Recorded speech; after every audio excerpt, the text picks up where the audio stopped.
All right, so welcome to this episode of What We Go and Do, where we're discussing how to get, genuinely behind Joe Biden for president. Obviously, we've been living through the chaos of the Trump presidency for 3.5 years, going on 57 years, and I think that the chaos of these, just the general policy of this administration have kind of brought into focus just how important it is who actually is in there. And the twin horrors of COVID and this kind of racial reawakening have even brought into sharper focus what needs to happen when the new person does get in there. And so I think that a lot of us are confronting our own misgivings with Joe Biden, a candidate many of us did not support initially and who in many ways represents all that has gone wrong. Prior to Trump, he's redefined wrong. But so I thought it would be healthy for us to kind of get together and kind of talk about kind of how we got here, what Joe has meant to us and what it means to kind of make sure that he is our next president and kind of what that's going to take. So, excuse me. Teddy will edit that out. So I'm Trey, I'm the host, and I have before me Brandy Bones and Sarah Ullman. These are two of my dearest friends and also very, very smart. Uncompromising on their values, I think, is another thing that they share. And so I think it's important for people who have important values to explain how they can get behind a candidate that is not necessarily in alignment with those values. So why don't we start with you guys just kind of giving a short intro of who you are, what you're about. Let's start with Brandy. Sure. Thanks, Trey, for having me. I work in disaster recovery, and I'm an urban planner, and I've spent my career working in affordable housing and urban revitalization and neighborhood revitalization issues. And I also care very deeply about changing our very corrupt political system and reforming it from a systemic level so that we get out of the party system and we have opportunities to really make real change happen that is popularly supported by everybody in this country for the most part. And Brandy was based in Philadelphia, her hometown, and my dad's hometown too, and is now based in Detroit. So I think that was also important to mention. Yes, I just moved from Philly to Detroit in September, so I'm still learning. From cold to colder. I know. God bless you. And we also have Sarah. Hello. Thank you also for having me, Trey. I've been an avid watcher of What We Gonna Do, and I'm excited to be a part of it. I am an activist. I sit at the intersection of film and politics, specifically gun violence prevention. I run an organization called One Vote at a Time, and we make in-kind campaign videos for candidates that will agree to support gun safety legislation. So we're filmmakers offering our services for free to down ballot candidates, which are so often overlooked and underfunded. And it's our mission to get people elected at the local and state levels that will change gun laws. Right. And it's important to know that also your organization works all over the country. So you have a sense of kind of what these different mentalities and kind of priorities are. Because sometimes, we both live in LA and I've lived in California. I was born and raised here and I've lived here most of my life, besides a stint on the East Coast. So the whole middle and the South are places that I don't understand. Aren't they watching the same thing I'm seeing? How can they even interpret it any differently than me? And I think that that's kind of the blind spot that, screwed us over last time, is the kind of arrogance of assuming that people have the same priorities and understandings. And that also came into play with Joe Biden kind of blindsiding a lot of us. How did this even happen? So I think a good place to start is not with kind of the current scenario and why it's so important to get behind him, but who is Joe Biden? And kind of how responsible, we see all these problems that are not new. They're kind of the manifestations of decades of policies and decision-making from Democrats as well as Republicans. And Biden, who's been around for decades in these institutions and who's been leading them, I think is in many ways an architect of our current reality. And so kind of who wants to start speaking to that? Brandy, perhaps? Yeah, I think that part of the issue with Joe Biden is part of what makes Trump attractive to a lot of voters, is that he has been entrenched in the system for decades. And he has been the archetype of a lot of the legacy policies that are now, as we are kind of having this grand reckoning, realizing we're part of the problems of where we're at, from the criminal justice system that he's created, and he was a big architect of creating that. And the way we have our credit card industry and banking industry set up. I mean, he is kind of the definition of a politician that has been bought and sold in a lot of ways by corporate donors. And so there's an issue with him being so entrenched. And I think that's why he's problematic. And we can get into like all of the details of kind of like what some of those policies have led to and why even Trump became attractive in 2016 and ultimately got elected, because he represented to many people something new that they wanted that was, to so-called drain the swamp. But I think that we have to, and I wish that he would begin to recognize how he has played a part in so much of what's going on and playing out now, and how much he needs to change to recognize where we have come as a country. And part of the problem has also been that in some ways he's been a leader in creating a lot of these policies. He kind of was a chief architect of the mass incarceration system that we now have, but he was also reflecting what the popular opinion at that time was.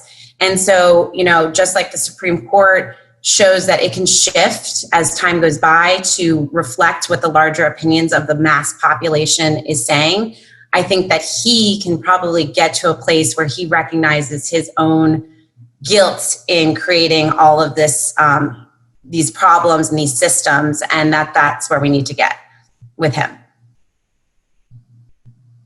Yeah, I think that was beautifully said and explained. I would add to it that I think particularly, in addition to what you've said, I've also been really horrified by the way that he treated Anita Hill, and the reckoning that needs to happen about his own personal conduct with women, the places where he puts his hands, the language that he uses to describe and talk about women, in some ways is sort of, in many ways is reflective of this era that he came up in, and I think that the reason why it was so disappointing to me when he became our nominee was that it felt like this is, it felt like Trump is such an extreme that I was ready for us to swing the other way to the, I guess I'm reversing it, but I was ready to swing all the way left,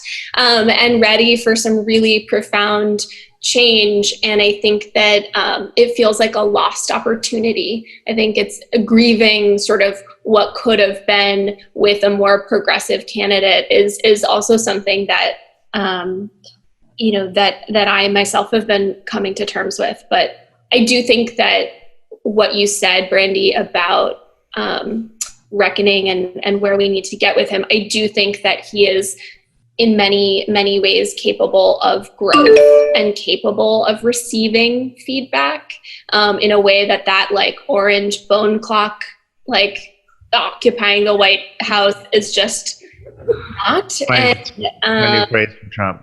Yeah, that's it. He's barely a human. I mean, or maybe he's the most human, right? Like he's like maybe like represents all the evils and all the. But anyways, he's like that. He's like when like Bolt, like when I guess it was Harry Potter, Deathly Hallows Part 2, where like Harry emerges in this like glowing train station. There's like this gnarled like Voldemort baby. Like if that thing is a human, then like that's what we're dealing with. Mm-hmm. Yeah. And that is not a being, that is not a person that's capable of growth or receiving feedback or being pushed in any particular direction. And, for all his like serious and profound flaws as a person, as a candidate, as a person in public life, for the harm that he has caused, I do think that Joe Biden is capable of growth, which is better than the alternative. Miraculous by comparison. And I think that's like, and that's, and we'll get into this later, but like, something you said that really struck me is that like, it does feel like such a loss of like a different future. It's like to have these be our options for many of us almost like damns us to like more of the same, almost in the best case scenario. And so I think that maybe that's not true. Maybe I think that because he is able to receive, he's able to be influenced, he's able to kind of repopulate the people that make decisions. We've gotten so used to the worst that it's almost like I forget that like there used to be at least like at a baseline competence in our federal system. At least competence wasn't like avoided at all costs, So, and I think that like, in terms of candidate Biden, because we just talked about his history. And I think it's also important to note that like, he wasn't a compelling candidate. It was hard for me to get behind someone. And like, I myself questioned the conventional wisdom that he was the most electable. I actually didn't even see how that could be possible in terms of like compelling the people we need to get out there and be excited to vote and be excited. And I guess we were wrong because like, that's who got the most support. What are we feeling about kind of like, what is our lingering resentment around kind of like the primary election? To the extent that it's concluded. I will say that, to your earlier point, in my travels around the country, sort of talking to different candidates and different types of people, different geographic areas, I think Joe Biden, for many people, represents like safety or like represents like some sort of return to normalcy, and people are so desperate for it. It's not what I see. It's not my opinion, but I do think that it's undeniable that Black voters in South Carolina chose him, and I think that it's important to recognize that like a community of color, no community is a monolith, and that's really important to acknowledge. But this particular community voted that way overwhelmingly for him. And I think it's worthy of a look at why they felt that he was their best choice and their best option. And whether it's because they thought he was the most electable, so they thought he was the safest choice, or for some other reason, I think it's like worthy of a look and worthy of consideration. I think that a lot of people assume that these Black Southern voters became like game theorists. They're like, I know what would be ideal, but like, what are you white people going to do? And I feel like I know that more than I even know that you know that. So I think there's a lot of that going on because it was very clear that they had a very strong opinion about who they wanted to represent them, and it wasn't the people who had the policies that you could argue would best help them. So there is a lot to unpack there, and we got bigger fish to fry than unpacking it, honestly, because we have to now kind of steamroll their choice into office. Brandy, you were going to say something. No, and I think we also need to recognize that not everybody in this country is also ready for some of the drastic systemic changes that Bernie Sanders does represent, or Elizabeth Warren did represent as well. So there is and I've traveled all over the country as well and worked in a lot of communities. And I think that there is something about him being a known person and we can't underestimate the legacy of the 8 years of Obama and the kind of comfort that we all take, I think, in those 8 years, and that he was accepted and he's very much a part of that legacy as well. So I think that's also a big piece of it. Yeah, and let's talk about, there's something to that, right? So it's like, I think most people in America became aware of Joe Biden as a vice president, not as a senator, not as, maybe, for a certain generation, the Anita Hill hearings, was their first, like, kind of really good look at him. But I think that is also kind of like, for a lot of us, it's like you're coasting on leadership that like wasn't yours. Like you weren't, to me, he wasn't a vice president that you had articulated a huge vision. He was just kind of like Uncle Joe, like, making sure that things are going to do crazy. And, I think empathy is maybe the one thing that he can claim ownership of, in terms of being able to speak to his kind of personal story. He's had many personal losses that I think allow him to kind of see into people's pain a bit more in a non-cynical way. I'll add that I do feel like he hasn't used it in a way that I thought was like gross. A lot of people have suffered, and I think it's kind of attractive to use that suffering to kind of like receive empathy or kind of like, a break from people who may not be willing to give it to you. And I don't feel like, given what he's experienced, that he's fallen into that. So I will give him that credit at least.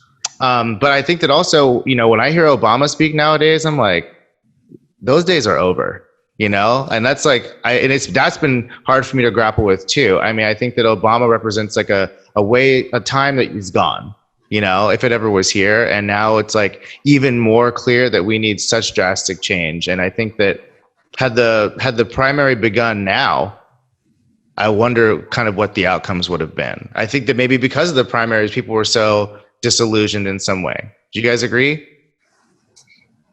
I think we might have a different outcome if it had happened now. I do, the primary. Yeah, I definitely, just too much has changed since the, South Carolina primary that I think it could have been a very different outcome. But also the playing field was huge and the Democratic Party couldn't get behind one candidate. I mean, and that diffuses, backing some one person and Biden was endorsed. So I think, who knows, that's like kind of speculation, but I think it could have been very different. I don't know what the candidate would have been. What do you think, Sarah? Well, I will say I want to, there's one thread that I think is really interesting, Trey, that you talked about that I want to just pick up on, which is his role in the Obama administration. And I think that he actually did have a portfolio of policy that he worked on and that he advanced. But the reason you didn't see him or that you don't have the impression that he had this big portfolio was because he, in my opinion, was a good vice president and deferred to his leader to be the forward face and to lead on much of it. I certainly don't agree with every decision that was made there, but I do think that it's important to acknowledge that like work was done there, and like he did have a trusted role in that White House. Not that changes anything that we've said before, but I think it's part of it is also that he worked in partnership with, in service of the nation's first Black president, and like that is, has a lot of meaning to, I think, voters who look at the moment that we're in, some voters who look at the moment that we're in right now and see that he was able to, be second in command to a Black man. And that's not something you can say for every. That's not nothing. That's not nothing, and like, dear God, I can't believe that we're still in the place where we're saying that it's not nothing, but it's not nothing. And I for all of the problems and for all of the flaws, I think some people see that as an important reason why they might trust him, and I agree with you both that I think it would be a very different primary if it happened today, for sure. There's one aspect of this, and I think that we can kind of bring ourselves to the present. And maybe this is just me who feels this way, because like when I think about an effective leader, I think of someone who kind of like is able to cultivate, a succession plan, someone who knows when it's time to step up and knows when it's time to step aside and allow the changes that need to happen.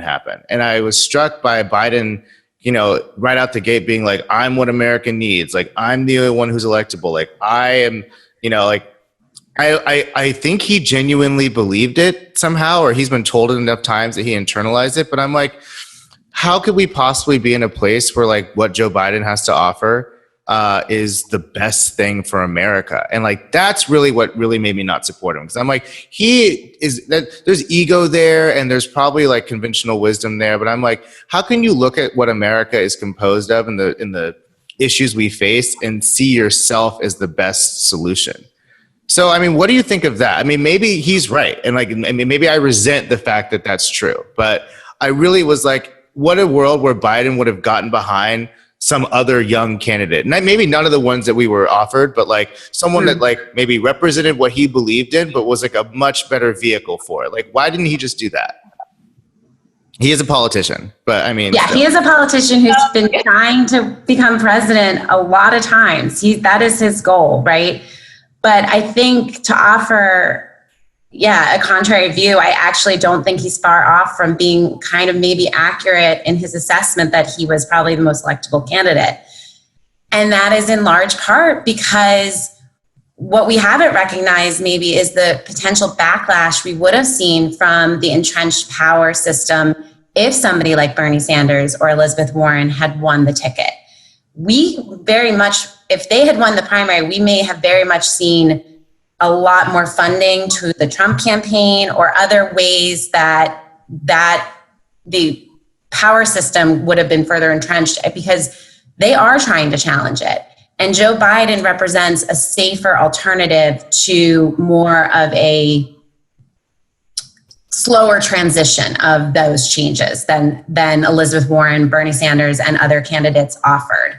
So I think in terms of, rather than talk about it as electability in terms of like who's going to get behind them as individuals with one vote, it's about electability in terms of whose money is going to go where and how that might go. And I think that's actually a more interesting conversation about how our political system works in reality, because that's what enables certain candidates to actually get a podium on which to be a participant in the Democratic debates, and actually be, a force. I mean, there's a lot of reasons that we get only a few options in our political system, and that they don't often represent the actual popular will of what people want and want to see and what they need for their own like communities and families. It like breaks my heart to, like if there was ever a time for an Elizabeth Warren or a Bernie Sanders, it feels like this is the opening because it's such a study in contrast, and it really breaks my heart. I acknowledge like a lot of the realities that you're talking about as well, but it's like, when can we get what we actually want, and that's really, there's a lot of grief there, and like sadness and frustration, and like you really understand why a lot of people disengage with the system, and disengagement only perpetuates the problems and like getting us further away from what we want. But yeah, you really understand. Yeah. Grief is really an interesting word to describe this, because I mean, like our lives are just so filled with it at the moment from a variety of places, but I do grieve for like what could have been, and also that like, and I think that this is what kind of leads to apathy or disengagement, is just kind of like, there's no good choices. The best case scenario I can hope for is bullshit, And I think that is like, it's a really easy place to get to and stay. But I think that like a thing that helps me get out of that is like, recognizing the stakes. So I think that we can kind of, we've seen them so starkly. Like, I think that how I felt after, Biden won Super Tuesday or whatever, and I was just like, you know what, I will strike my vote against Trump, but like, that's all you're getting out of me, and I'm like, and you should say thank you, because that is really hard. But what's happened in the interim is like everything else. And now I'm like, it is not enough, just hold my nose, because and I hate to traumatize us in this way, but like, what would it really mean to you guys and I think this is honestly the most honest way I can frame this is like, imagine 4 more years of Trump. Like, imagine what are the stakes in your guys' minds to like, because that's all I can really focus on is like, that is what's important, because that can't happen. I think climate change is yeah, where it's like, oh God, I'm exhausted even thinking. Right, it's like what thread do you go down, because there's so many, and he just gets further and further entrenched, like down. Really, quite literally, like fascism and murder and like mass death. Not that that's not already happening in many places and in many ways, but like he's an incompetent fascist. And I think that there's real stakes here for the country, for its people, like, and the world. Like, just like fascism, like nasty, cruel. I don't know. Yeah. that feels like the stakes, not to be dramatic, but like what it's gotten to the point of it's literally existential. You're like, America may not survive in a recognizable format if this occurs. So, I don't think it's a hyperbole at all to be like, this place might be destroyed. And I will say that like the only thing that keeps me sane or like keeps me going is focusing on all of the people across the country who have stepped up to run for office or to try and change things in their own communities, who feel the same way that we do. And I will say that having the privilege and the opportunity to work for them and with them is the only thing that gives me hope, because you just see that there's a groundswell of people coming up. There really and truly is a groundswell of people in local and state elected office who have said, fuck this. I think not today.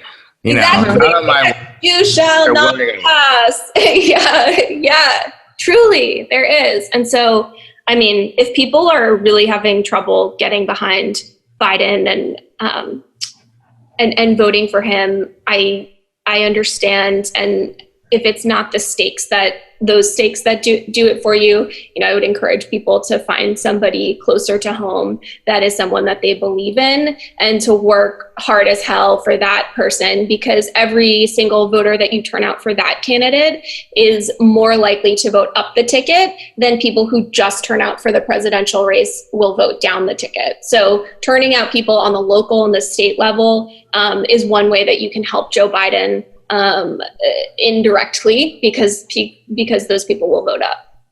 And I want to get more into that, because that seems like really good tactical kind of strategy about like how to get people out. I want Brandy to have a chance to define in her mind the stakes, because I feel like she had some things to say, and then we can get to our let's figure out how to do this. So please, Brandy.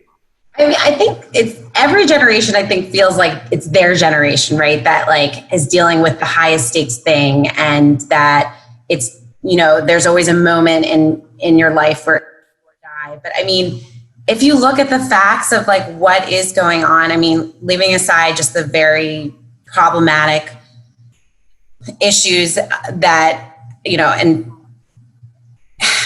ways that he goes about governing that just kind of throws out all president and like representative government principles. Like, we are at a time right now with climate change that like is do or die. And if we do not make serious investments like right now to those changes, I think that the results are going to be terrible. I mean, and that's every scientist has told us that for, irrevocable.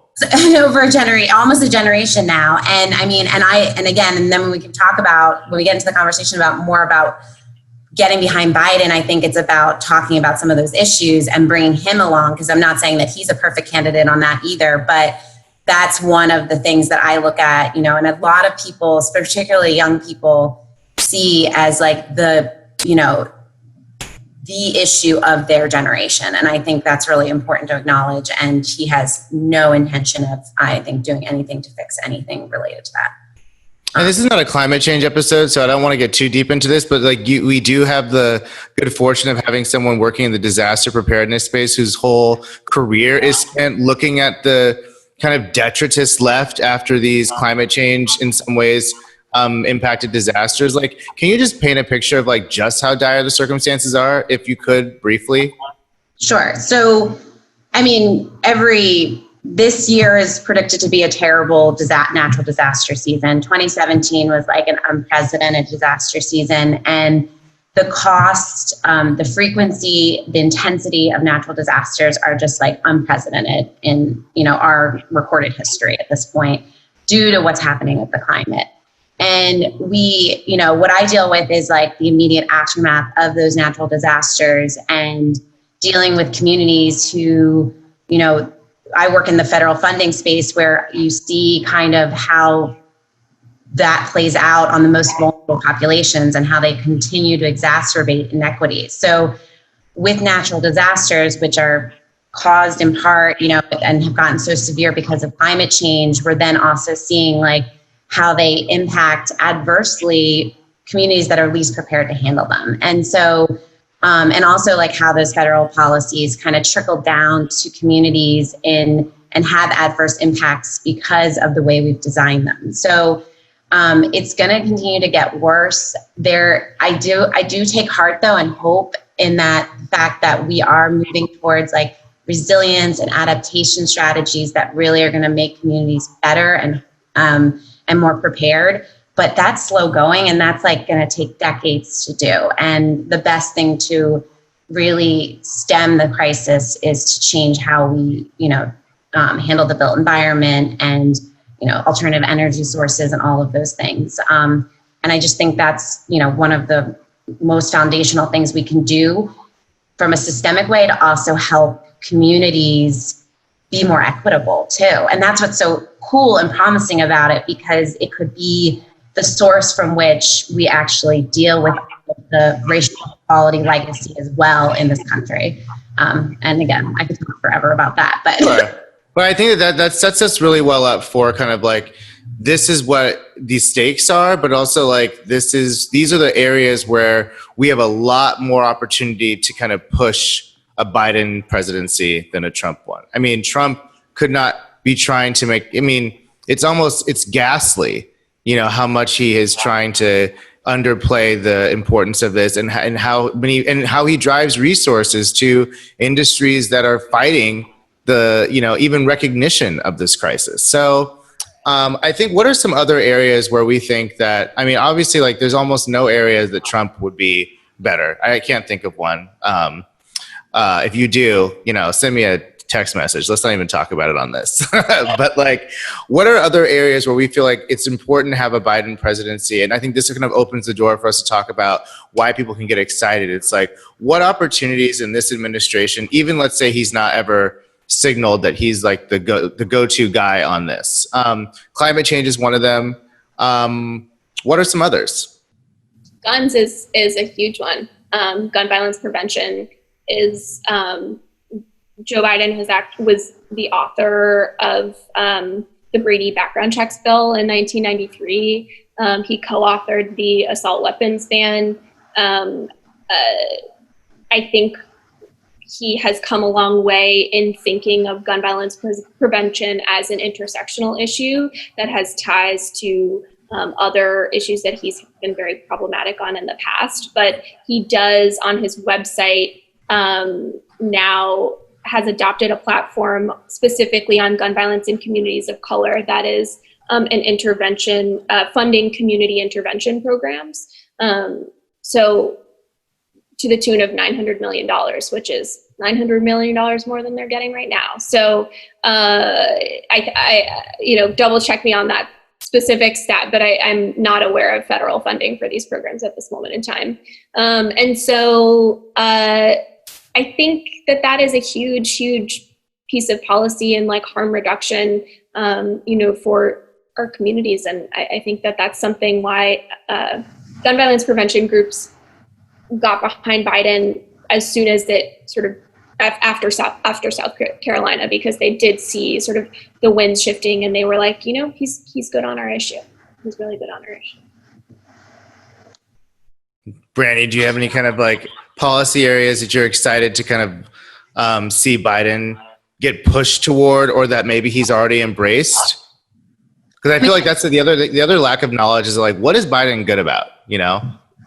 Yeah. More like broader about what's happening right now, I think with kind of the racial justice movement, I think also that what is happening at the ground swelling of like at very grassroots level is going to just inevitably push him on certain issues that he otherwise, I don't think, would be entertaining, a serious conversation about defunding the police and, things like that, and just dealing with like the mass incarceration issues. So the extent to which that conversation and that movement continues to happen everywhere in this country, I think that's going to have to move him on those topics. And he's going to have to, and I think he recognizes like what, I think it's pretty well documented, like what the results of his, policies related to that in the 90s, from dating back to the 70s, like have had. And so, related to the gun reform issue, I think will definitely, I think he's already coming around to that, and like he will have a policy stance there. I think going back to climate change, I think that there's a lot of things that he did do as vice president under Obama that related to meaningful reform and kind of policy and legislation and like support of alternative energy and mainstreaming all of that I think we'll see that he'll also support as president. But also we have to recognize that he's still accepting contributions from the fossil fuel industry. But at the same time, the fossil fuel industry is also, I think, also recognizing that they've got to move from where they're at because of a lot of larger like trends and shifts that's happening to their fundamental business model. But I mean, that's like, it's making him accountable to those issues when he is elected. But I think he can be moved on those.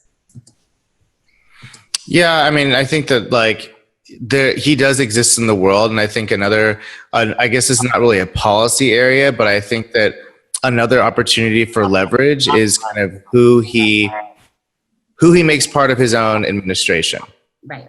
And I think that like what we haven't discussed on this yet, and I think that we can briefly touch upon it here, is his vice president. Like how important is it going to be to kind of gain support with who he is on the ticket with? I mean, there's a lot of kind of off track betting about like what woman of color he's going to pick. How much do you think that's going to impact his support? Like, does it matter even? Because like part of me is like, honestly, we want it to be someone great, but like it truly doesn't matter. I guess there's a difference between it, like I'm going to vote for him no matter what, and oh wow, I can actually get excited now because he's pick someone I never would have expected. I think he could pick somebody that would motivate people to get more excited about his campaign, but if he's willing to take a little bit of like a leap. But I don't think that anybody who's supporting him now, he can make some decision that would lead them to not be behind him. I mean, given the slate of like who he's looking at. But it would be exciting if he chose someone like Stacey Abrams or somebody like that who could really, activate things in a different way, or just a woman, like that would be historic. I have a few worries about, I think that Kamala Harris is a very good match for him in so many ways, but I don't know that choosing a person who is a cop, like the lead cop for the state of California right now is the move to shore up the base, shall we say. Like it doesn't totally feel like the move, but to your point, I think that if he's smart, he'll look at not just the impact of a person on the campaign, but on their ability to support him in governing, because there's just like so much work to be done, like so much damage to repair and to heal. And I just think that, whoever it is that he picks, I hope he doesn't just choose them with the election in mind. I hope he like has an eye towards actually who can meet this moment and help him do the job. And like right. And it's going to be a big job for the vice president, honestly. Like think about I mean, obviously there was policy stuff that he did that like, I don't think everyone's aware of. I'm not even aware of. But one thing he did do well as vice president is like representing the administration, going to the places where like the most fuck shit was happening and being like, this is bad. And like, here's who I am. And like, I am here and like, I am listening and like, we are listening. And I think if you think about it in that context, like Kamala becomes an even worse figure. It's like, let's send in an ex-cop to go talk to broken Black communities is like not, I didn't even think about the aspect of like her as vice president standing in for Biden, who people aren't excited about. Now we actually have someone who like maybe in some ways we're less excited about. So that is actually kind of interesting. Well, I guess now we're at the stage where like, how can people get not just okay with, but excited? I think that one of the points you made, Sarah, that I want to get back to now is that, because of the horrors that we've lived through at this point, that we've lived through so far, people are saying like enough is enough, and I guess it's going to have to be me, and I think that is an encouraging move, because a lot of people who would never have thought of themselves as politicians, and given what we have required of them, they aren't. But a lot of people are stepping up and kind of taking ownership of like making change happen. And so I think that that's something that we can talk a little bit more about here as a reason to not just do it, but get excited, because it's those people who then become the future Bidens. And then we'll have like actually a much more rich kind of diverse array of, tight options. Hopefully future their own, not Biden, to the point of this. But yeah, I agree. Yeah, there's just so many amazing people. I think of Robin Vining in Wisconsin. I think of Anita Earls on the state Supreme Court in North Carolina, or Ana Maria Ramos in the state ledge of Texas. Like, there are really wonderful leaders and people that won't, that are closer to their communities and like more closely tied to the problems that we see on a day-to-day basis. And the impact of state ledge and of local law on our communities cannot be overstated. You look at what zoning and housing and homelessness policy in the state of California and in the city of LA. And, it's bad. It's very, very bad. And we think that we are progressive here in this city and in this state, but we have a very serious humanitarian crisis on our hands that our local leaders have not been able to solve yet. And I think that we need to hold them accountable for that. So, look at who's on our city council right now. And look at who's running for our city council right now. Yeah, half of them are under indictment. Totally. Like, those fuckers should go to jail. Some of them are going. Yeah, I read cups already. But yeah, I think that's the place to find hope. Is something closer to home. Yeah, Brandy, I see you inhaling. I think there's like two ways to continue support Biden is to really again hold him accountable through, because someone asked me who would you consider kind of the leader of what's going on with the racial justice movement or something, and I'm I don't think there is really a leader. And that's what's so exciting about it. It's a movement of ideas that are super foundational and awesome. And I think there's also a play to continue on two tracks, right? Support Joe Biden, but also continue to support the fundamental reforms and changes that a lot of people are really getting excited about, and marry that with, not this cult of personality, but about this movement of ideas and how we can bring that together to have his campaign represent that, and get there. And I think and I read about his platform before this, because I'm not an expert on Joe Biden at all by any measure, but I see a lot of hope in that, and that, and I think he's super receptive. He has prided himself his entire career on being kind of a collaborator, cross-aisle guy, a person who will recognize when a good idea is in front of him. And so that gives me hope.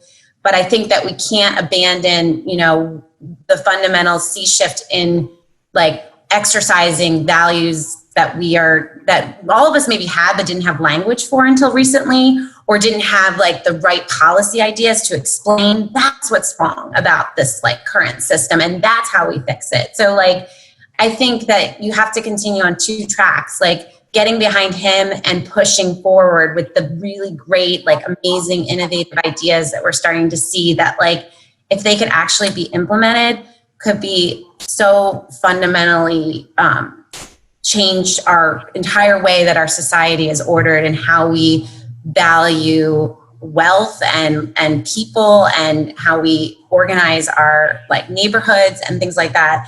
And I think also to what Sarah was saying, I think it's also an interesting point about just the fundamental business of administration of government. So what Trump has done is, I think, really shown those kind of some of the failures of how our federal government just actually does the work of governing. And he's shown that you can just gut it, like so like remarkably easily while we're all there looking, and it's just been completely unchecked. And so one thing that I think, Biden, with 8 years of being a vice president under his belt and not just a congressman making laws for decades, is that he understands, to Sarah's point, like what that looks like and what that work is in front of us, and how do we really repair the bureaucracy. And I use that word actually like in its most positive connotation, like, because there are really amazing like public servants that have had a really hard hard time doing their job because of what's happened the last 4 years, and they're just there to serve. And so what I think is another reason to have hope is that he understands that and can kind of bring back and make it better, because I don't think it was working that well before. It can represent a fundamental realignment of like how we actually do the work of governing at the federal level, and how, again, to go back to the defund the police movement, which is also at its essential core about giving power back to local and state communities and governments, and getting the federal funding out of the way that has been so remarkably ruinous in some cases to communities. And that, I think, again, he understands in some ways because of his past mistakes and sins in this regard. So it's complicated.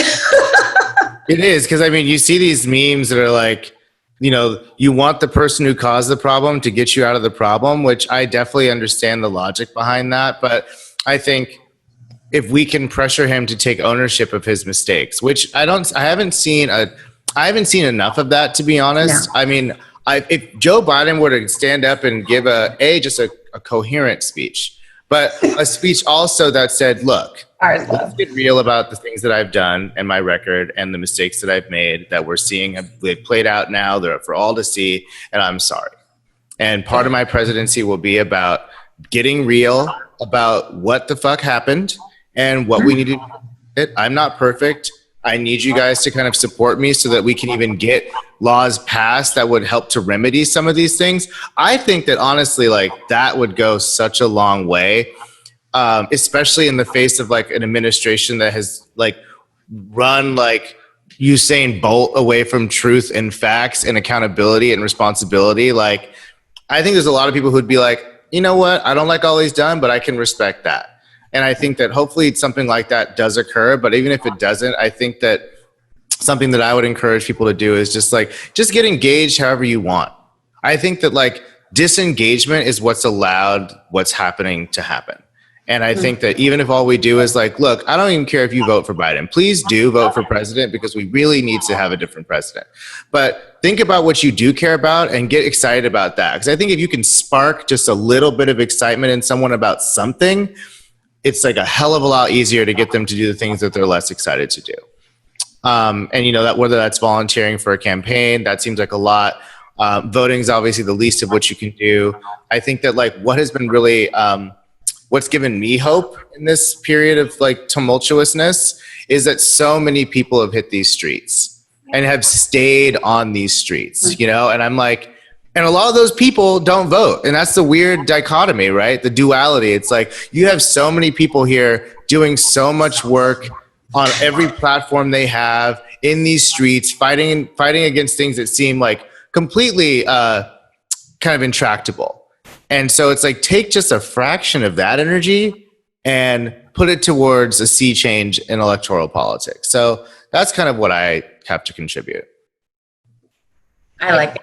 Yeah, it's a profound point. I feel like the expectations have changed too. Like, I think people over the years of the Trump presidency, and then most recently in after the murder of George Floyd, like, people have realized that it's no longer, I think before they didn't know that it was expected of them to participate. White people, frankly, like white, comfortable, privileged white people, like didn't know that it was their fight to fight. And I think that there's an expectation that's shifted, like a social norm that's shifted around, or that's, it's not an end. There's never an end to this process, but it is a process. And I think that it is shifting about what you expect of your average everyday white person, and engagement in the process, and is I think the difference that you expressed, Trey, is that you're just seeing not just Black people on the streets, like you're seeing Black Lives Matter protests in all sorts of places that don't have any Black people, which is remarkable and hopeful, and like encouraging, and like, does it bear out? Does it bear fruit? Like, those are all good questions, but I think it's certainly a start, and it's been a change in expectations. And I think and with that change in expectations has also been like, oh, young person who is more likely to volunteer than vote, right? Like it's what you kind of have seen over the past few years. It's like there's, with that change in expectation and that awareness that this inaction to take part is actually a problem, very problematic in and of itself, then you also are forced to reckon with the fact that if you don't participate in the electoral process, that is similarly is problematic. And I think that was hard. It was harder to defend against the stands of somebody saying, I don't vote because it doesn't matter. And I think that is going away too. And that's like an area of hope, because if we actually had the population that this country represents and all of its diversity voting, there'd be no way we'd have Trump in office, and we would have most of the Republican base would not be present in our Congress. Like that's the demographic also reality of our country, which is also really coming together finally. And I think that gives us a lot of hope, because it's just going to continue down that path in the next few years, or, it's here to stay. So if we can mobilize the vote, we actually have like a base of people that really represent we haven't touched on all of the reforms and policies, but we're in general agreement. And I think edged around them, like they would actually become a reality. Yeah, I mean, we have the votes if they vote. Yeah, we have the votes. That's what's so exciting.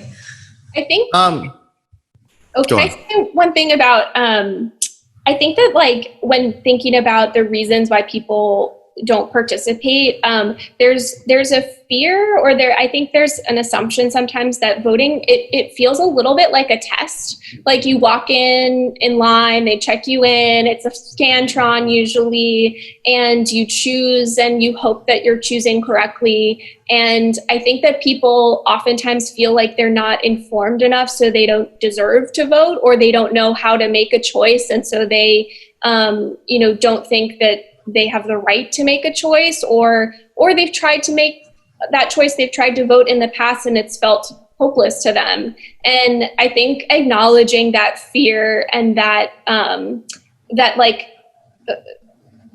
remember in one of the last municipal elections, there was a sheriff election up, and I voted for this candidate, Villanueva, who a bunch of like pro-reform groups were endorsing and were excited about, because he said he was going to keep ICE out of the jails, et cetera, et cetera.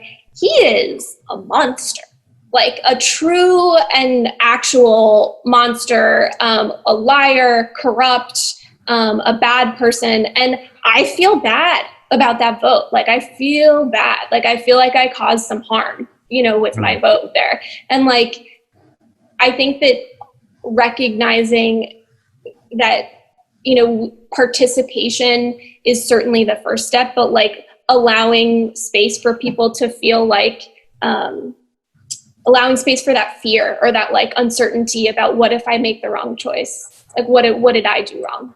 Well, I think that. Yeah, go ahead. I said, but that gets also, Sarah, what you've been saying about the importance of like local and state politics, like in Philadelphia, which is like award system, big Democratic Party stronghold, like the Democratic Party has like controlled like who gets on the candidate slate, who gets endorsed by the candidates. And like one of the fundamental reforms that has started to happen there, and when I was living there, I was a Democratic committee person, was like completely overhauling the bylaws, getting away from that and saying like, we will go out. We went door to door to every single like voter and said, here's the slate.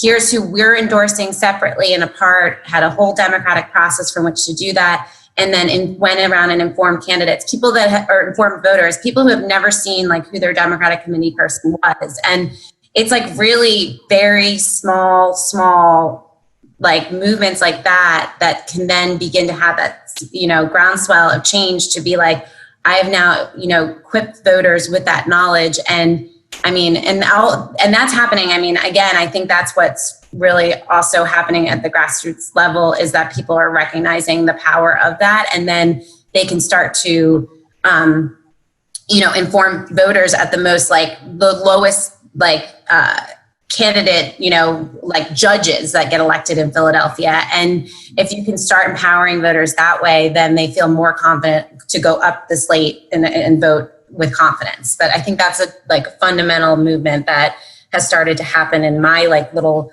experience where I, coming from Philadelphia. I mean, I think that one of the things that we can take away from this episode is even the idea of up ballot voting. We so talk about like, we need someone at the top that can like trickle down to all the other people. It's like, actually what we need is some people at the bottom, and then hopefully they'll like look at the top and be like, fine, and that actually, because like their lives will be much more readily impacted by those choices anyway. Well, I think that like we can conclude, this has been awesome. I actually do feel, dare I say, like a wink of hope and kind of optimism and excitement. I think that there's going to be a lot of opportunities to get people to get engaged and to kind of see past Biden into a future that is really compelling. So I really appreciate you guys joining me. I only know how active you guys will be in the next few months. So I'm glad I got you now. So thank you very much. And then go Biden. Go Biden. Yeah. Unambiguously go Biden. I don't care. It's happening. So thank you guys so much. And I'll talk to you guys soon.